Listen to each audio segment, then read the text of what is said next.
The Dallas Stars took care of business on Thursday night in Calgary, tying up their series at one apiece, going back to Dallas for the weekend. And on today's episode, we'll talk about how the Stars pulled this one off, how they come away from Calgary with the win. We'll talk about Jake Oettinger, talk about Joe Pavelski, and talk about the playoffs as a whole because they've been pretty darn fun. All of it coming up on today's episode of Locked On Stars.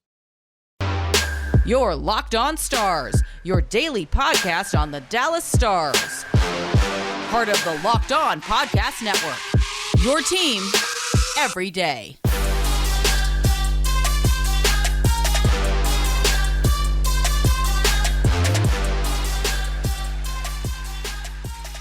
Howdy, Stars fans. Welcome back to the Locked On Stars podcast, the only daily podcast covering the Dallas Stars, part of the Locked On Podcast Network, your team every day. I'm your host, Dane Lewis, your local expert on all things Dallas Stars hockey, coming to you from my hotel room in Indiana, where I am for the weekend, working, but still locked on, if you will, on all the Dallas Stars playoff action, coming to you on this Friday, May 6th, here to talk about Game 2, where the Dallas Stars were victorious, getting the massive win. I tried to mix massive and big because I'm so excited for the result that we got on Thursday night. But whether this is your first time here or you are a recurring listener, thank you for stopping by today's episode of Locked On Stars and for making us your first listen of the day. Be sure to hit that subscribe button, whether that's on YouTube, your favorite podcasting platform.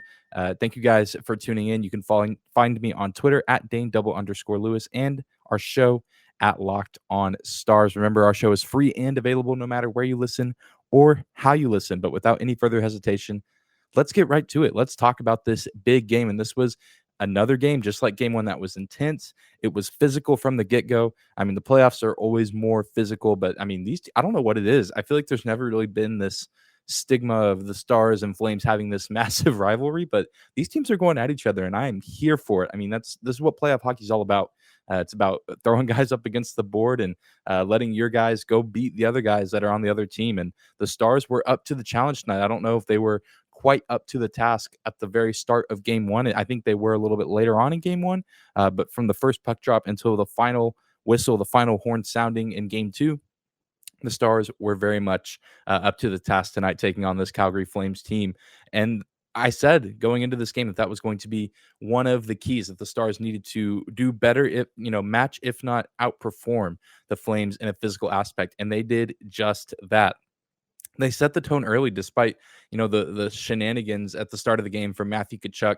And I was complimenting Matthew Tkachuk earlier this year, saying he was having a sneaky good season, and he's just been an absolute pest this series so far. And maybe that's just the role he has to play. I mean, you even look at the NBA. I feel like you can identify a villain for every playoff series for every team that's on the opposition. I guess it's the same in the NHL. Every team has someone on the other team who's just kind of the villain, if you will, for that respective series. And it feels like Matthew Tkachuk is that guy going at John Klingberg and targeting John Klingberg. I'm not sure what the motivation is there, but the Stars not fazed by it. Thankfully, John Klingberg not ejected like he was in Game 1, and we were able to have him for the entire game, and he made some pretty good plays, had some really good looks. I think one especially, I believe it was in the third period or maybe late in the second period, where he made a nice move and drove towards the net. Really nice to have John Klingberg not be fazed by that early tomfoolery from Matthew Tkachuk early on. And, Tkachuk can play those games all he wants. I mean, he won't win. He's not going to win very many fights against guys on this Stars team, especially the bigger guys on the team. And if he's distracted doing that, that's fine by me. That's one of Calgary's best offensive weapons. And if he wants to be busy chasing Dallas Stars players around the ice looking for a fight, fine by me. We'll be occupied trying to win the hockey game and win the series. So he can keep up with his games all he wants, and it's probably going to, come back to bite him. It's just going to make the Stars angrier, and he's going to end up crossing paths with somebody that he does not want to cross paths with, whether it's Jamie Benn or Yanni Hakanpää or someone that's just going to put him in the ground. And, Dallas led this game in hits. We talked about in Game 1. I think it was, I believe, like 30 to, I don't remember the exact number, but Calgary led the hits substantially. I think it was 34-20 actually. But in this game, Dallas led the hit count. It was close, but they led 36-35, and they stayed engaged physically from start to finish, and they just made life extremely difficult for this Flames team from the get-go. It made them difficult for them to get anything going consistently in their offensive zone. Part of that just had to do with their forechecking whenever the Stars were on offense, but then also just the action along the boards and not really letting get Calgary, allowing them to get set up too many times. It was really impressive stuff and a nice turnaround from what we saw in game one. And this was just kind of bound to happen if you think about it. I'm sure many of you saw the tweet from Owen Newkirk. He covers the Stars on the Ticket, the radio station in Dallas, talking about how the Flames had going into Thursday night had lost 11 straight game twos, and now it is 12. You have to go all the way back to May 11th, 2004. They had a 4-1 win over the San Jose Sharks in the Western Conference Finals. That is the last time the Calgary Flames won a game two in a playoff series. They've lost now 12 straight. So call it fate, call it a coincidence, call it luck for the Dallas Stars, but they were able to keep the trend going, and they came up in a big way, shutting out the Calgary Flames, but also adding an additional goal. So doing the shutout better than the Flames did it in game one. And if you really look at it, even going back to game one, I think that this isn't too far of reach to say that Dallas is winning this series. The series may be tied 1-1 and in the literal sense, but if you look period by period, I think it's pretty clear that Dallas is somewhat owning and dominating this series for the most part. I mean, obviously Calgary had some good looks here in game two, and they had some additional good looks outside of their one goal in game one. But I think just from a mental edge and a physical edge now after game two, that Dallas kind of has all the momentum, and that's a great thing to have for them going into these next two games at home. Going to be sellout crowds at the AAC. The crowd is going to be one of the loudest, if not the loudest, in this entire playoffs. I mean, these fans have been waiting to be back in the building for a Stanley Cup playoff game for a long time, because obviously in 2020 they were in the bubble, and then last season the Stars missed out on the playoffs. So these fans will be hungry and ready to see the Stars come out and win, and they're going to help them any way that they can. I think Dallas has won 5 of the 6 periods in this series, and so I think that bodes well for them going forward for the rest of this first round matchup against the Flames. And it all just comes down to Dallas showing no fear in the face of adversity. I mean, that's a tough building to win in Calgary, the Saddledome. I mean, those fans equally as passionate, if not more so, than the Stars. I mean, that's just a tough venue to play in, and the Stars, no one batted an eye. No one really ever seemed to shrink from the moment. Everyone had each other's back. And that's what Dallas Stars hockey's been about this season. I mean, Stars hockey is never going to be the flashiest or the most attractive or the most stylish style of hockey. But when those guys play together, I mean, it is truly beautiful. It is something to behold. It is out of this world. And they're kind of hitting their stride right now in that sense. I mean, they still need to kind of hit their stride in the 5-on-5 offense and on the power play, but hopefully that comes with them playing together as one, as a unit. But we're going to continue to talk about game two, and we got to talk about the man of the hour, Jake Oettinger, who got his first NHL playoff shutout and only his second playoff start. We'll talk about him coming up after a quick break.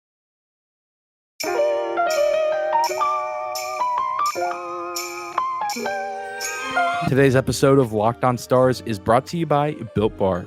Summer is coming, and with summer, you're going to need some food on the go. Built Bars are the perfect snack to take with you on family vacations. Throw them in your bags or in your kids' backpacks, and make sure everyone has a Built Bar so you are fueled for your summer adventures. The best part about Built Bars, they are healthy and delicious, so no more sacrificing delicious food for health. With Built Bar, you can have both, and it's easy. All you have to do is go to Built.com and order now. All Built Bars are covered in 100% real chocolate. That means with Built Bar, you can eat healthy and actually enjoy doing it. You can even look at the nutrition facts: 130 calories, 4 grams of sugar, 4 net carbs, and 17 grams of protein. Compare that to a candy bar, which can have anywhere from 200 to 40 calories, 30 grams of sugar, and dozens of net carbs. Go to Built.com right now and use that promo code LOCKED15 to get 15% off your order. Again, use promo code LOCKED15 for 15% off your order at Built.com.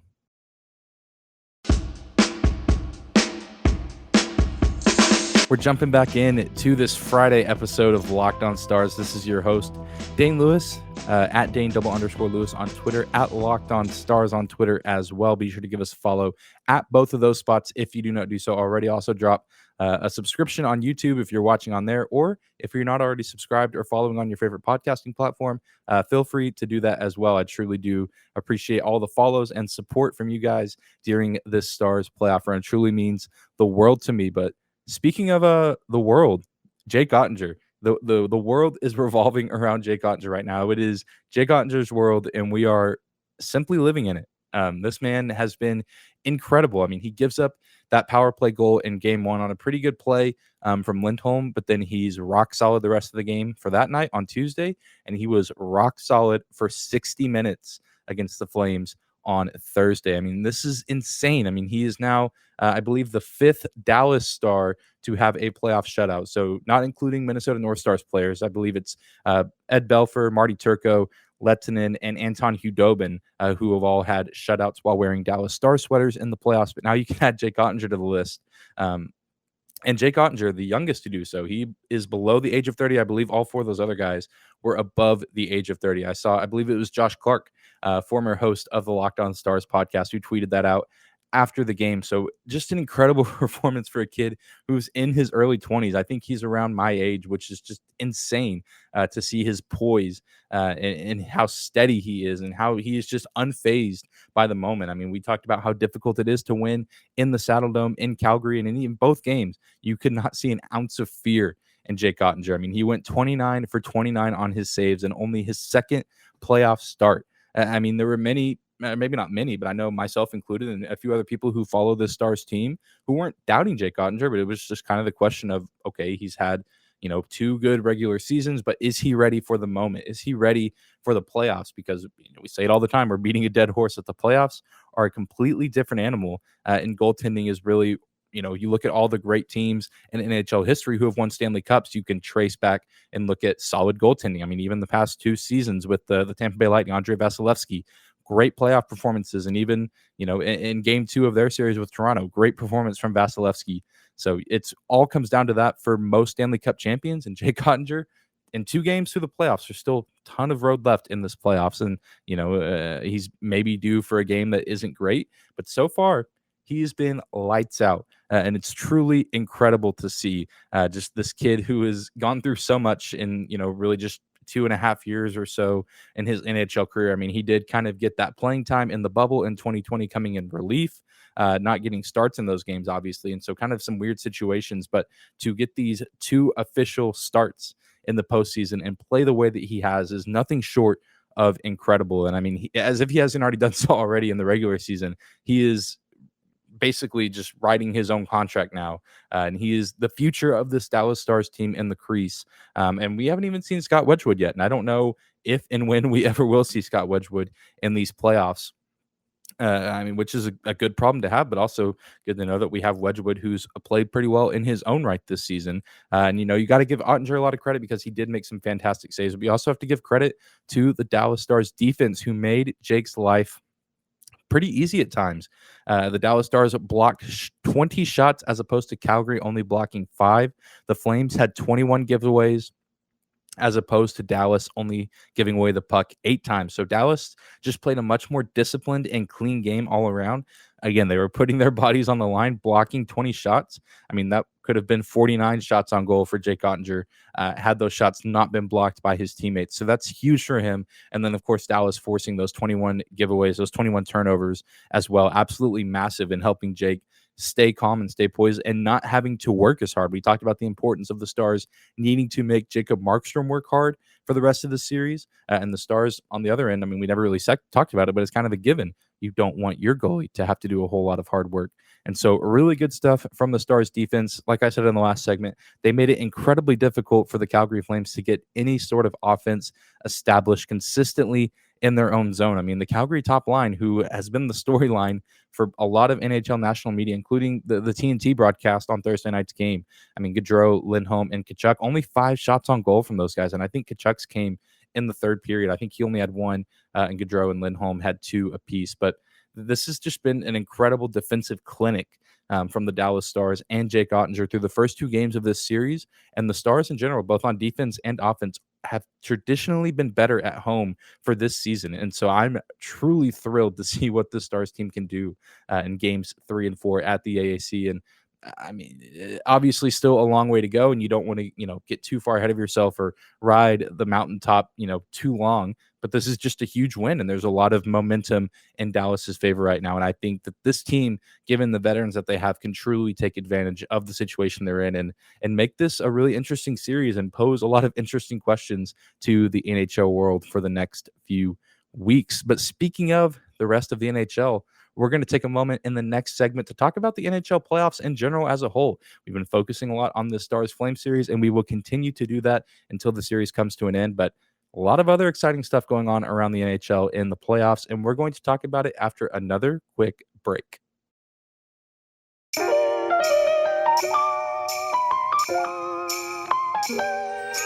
Today's episode of Locked On Stars is brought to you by BetOnline.net. BetOnline is your number one source for all your betting stats and sports info. Find all the latest sports developments, league reviews, and news, including this year's basketball playoffs, Major League Baseball, and this weekend's Run to the Roses as the Kentucky Derby is back. BetOnline is your continued source for all your sports wagering information from live betting, playoffs, esports, and more. Head to the website today or use your mobile device to learn more about the trends and action. BetOnline.net, where the game starts.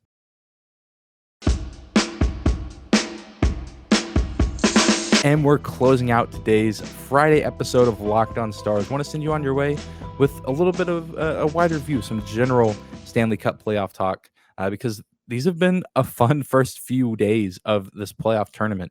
I mean, it feels a little bit early to say these are the best playoffs of all time, but we're in a pretty good spot. I mean, all the series are only 2 games in, but it's shaping up to be potentially really great. I mean, a lot of these first round series seems that they could go 6, maybe even 7 games in some accounts. I mean, all but 2 of these series are tied at 1. And, we've seen some really good goalie performances from Jake Oettinger, Jacob Markstrom, Connor Ingram for the Nashville Predators last night, coming in a weird spot. Nashville just going through purgatory right now, or hell rather, with their goalie situation. UC Saros not able to play, and Connor Ingram comes in and gets 49 saves against the Avalanche. The Predators not able to win that game in overtime, but still an incredible performance from Ingram in his first playoff start, and a pretty good fight from the Preds after what happened to them in game 1. They come out and play the Avalanche pretty tough on their home ice, and I don't know if Nashville has the pieces to hang in the rest of that series. I think the Avs probably win that one in 4 or 5, but still a great performance from Connor Ingram. And then, the Leafs and Lightning, that was probably my second favorite series looking at. Obviously, Stars and Flames is the series that intrigues me the most in this postseason as of right now. But Leafs and Lightning is probably my second favorite to watch, or I thought it would be, because it's kind of come back and bit me a little bit, because both the games haven't really been that intense or interesting. It's been 2 one side of the fair. One game 1 in favor of the Leafs, and then game 2 in favor of the Tampa Bay Lightning. And you even saw that with the Blues and Wild series. You saw that with the Oilers and Kings series. How about the Kings going into Edmonton and getting a win in game 1? I think a lot of people, including myself, kind of wrote the Kings off as just kind of this weird team that's like, okay, yeah, you got a playoff spot, but you're in the Pacific Division. You got the 3rd spot. No one else in your division below you made it in, so you're just kind of here, and you have to play Draisaitl and McDavid. But they go into Edmonton and get that game 1 win. They did get beat up pretty good in game 2, but still, now they go back to LA, and similar to the Stars, I mean, anything is possible with these 2 home games for the lower seeded team. And so these series, I think, are going to continue to be interesting, because some of the games haven't necessarily been close. But now both teams have kind of seen the other teams at their best and what really makes them click. And so it's going to be really fun to watch these coaches try to adjust and see who wins, kind of this chess battle, this mental chess battle on the coaching side, but also on the player side as well. And again, only 2 series are at a 2-0 count right now. And both those series, I think, probably stay that way. I think Carolina probably beats Boston in 4 or 5 games, given how that series has gone. I mean, obviously, Boston at home is kind of a different animal, but that Carolina team looks darn good right now. And I would not want to have to match up against them in the first round. Similar to how I'm kind of glad the Stars are not in Nashville's situation, having to match up with the Avalanche right now. I just don't know how the Stars would handle that situation. Maybe a little bit better, because they do have more solid goaltending right now. But still, this has been a crazy first few days of the playoffs, and this is just the beginning. We still have so much more playoff hockey left. Let me know in the comments if you're watching on YouTube which series intrigues you the most in the Stanley Cup playoffs besides the Dallas Stars and Calgary Flames. I'm really curious to hear what other series you guys are watching and why you find them so intriguing. But that's going to do it for today's episode of Locked On Stars. Thank you again for tuning in and for making us your first listen of the day. Be sure to hit that subscribe button if you're watching on YouTube. You can also follow and subscribe on your favorite podcasting platform as well. Remember, we are free and available no matter where you listen or how you listen. You can also find me on Twitter at Dane_Lewis and our show, of course, at Locked On Stars. Be sure to tune in on Monday as we will be recapping Saturday's Game 3. I'll probably record an episode after Game 3 Saturday night, but it probably won't come out until Monday morning just because I don't typically put episodes out on the weekend. And, of course, I'll be working as well here in Indiana. So be expecting an episode on Monday recapping everything that happened in Game 3. And then, of course, on Monday night, we will have Game 4. So we'll get a Game 3 reaction as well as a Game 4 preview. But thank you guys so much again for listening. I hope you have a fantastic weekend. Enjoy some time watching some playoff basketball, some playoff hockey, Major League Baseball. Really good time to be a sports fan. So I hope you enjoy your weekend, and we will see you back here on Monday.